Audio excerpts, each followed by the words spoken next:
न्यायिक अभिलेख भारत में न्यायिक प्रशासन के विकास के प्रारंभिक प्रमाण प्रदान करते हैं। ये विभिन्न वर्गों के लोगों की सामाजिक आर्थिक दशा संबंधित महत्वपूर्ण जानकारी प्रदान करते हैं, जैसे कि कोर्ट सेंसस में मेयर के कोर्ट के पूरा लेख 1689 के प्रारंभ से ही उपलब्ध न्यायिक पूरा लेख है।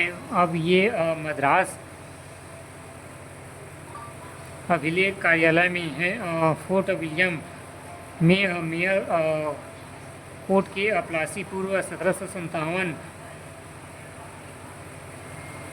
के अभिलेख नष्ट हो गए प्रतीत होते हैं, लेकिन 1753 से 73 के वर्षों के अभिलेख सहित 1774 से 1861 के वर्षों के बंगाल के सुप्रीम कोर्ट के अभिलेख एवं कलकत्ता उच्च न्यायालय के अभिलेख कक्ष में रखे गए हैं। इसी प्रकार 1728 में बॉम्बे में स्थित मेयर कोर्ट के अभिलेख महाराष्ट्र सेक्रेटरिएट रिकॉर्ड ऑफिस में उपलब्ध है, जहां पर बॉम्बे अभिलेख न्यायालय एवं सुप्रीम कोर्ट अभिलेख भी रखे गए हैं।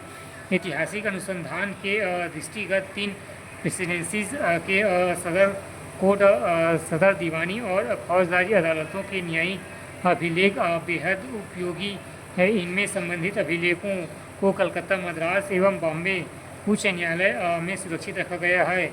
विदेशी संग्रहालयों की पूरा लेख सामग्री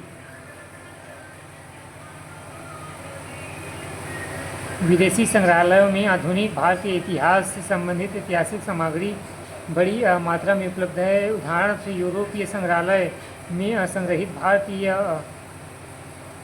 महत्व के पुरालेखनीय एवं पांडुलिपि सामग्री व्यापक एवं विधि है। इंडिया ऑफिस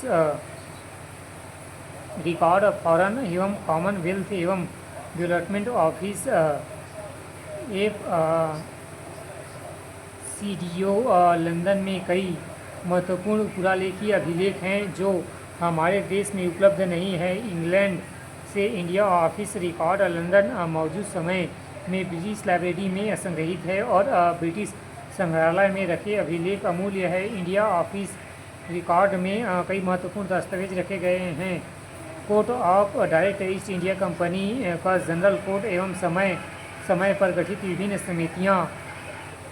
समितियों का कार्य वित्त भारत संबंधित मामलों हेतु बोर्ड ऑफ कंट्रोल या बोर्ड ऑफ कमिश्नर का कार्य विवरण एवं पत्राचार राज्य सचिव तथा भारत परिषद के अभिलेख ब्रिटिश संग्रहालय में ब्रिटिश वायसराय, राज्य सचिवों तथा अन्य उच्च स्तरीय सिविल एवं सैन्य अधिकारियों के पत्रों का संग्रह है, जिन्हें भारत में कार्य किया और जिनकी उपयोगिता को मुश्किल ही आज अंकित किया गया है। Church missionary society of the London जैसे कि मिशनरी सोसाइटी के पुरालेख विशेष महत्वपूर्ण है, जो स्वतंत्रता पूर्व भारत के शैक्षिक एवं सामाजिक विकास के बारे में एक अंतर्दृष्टि प्रदान करते हैं। भारत में फ्रांसीसियों के इतिहास के अध्ययन के लिए vice national Paris of French ministry of foreign affairs एवं कॉलोनियल एंड वॉर के पुरालेख अत्यंत महत्वपूर्ण और उपयोगी स्रोत है। हेंग के रिकल्सल चीफ में उपलब्ध डच ईस्ट इंडिया कंपनी के अभिलेख भारतों के डचों के बृहद इतिहास को लिखने के लिए पर्याप्त है। इन अभिलेखों का प्रयोग 17 से 18वीं शताब्दी के भारत के आर्थिक इतिहास के प्रारंभिक स्रोत के तौर पर भी किया जा सकता है।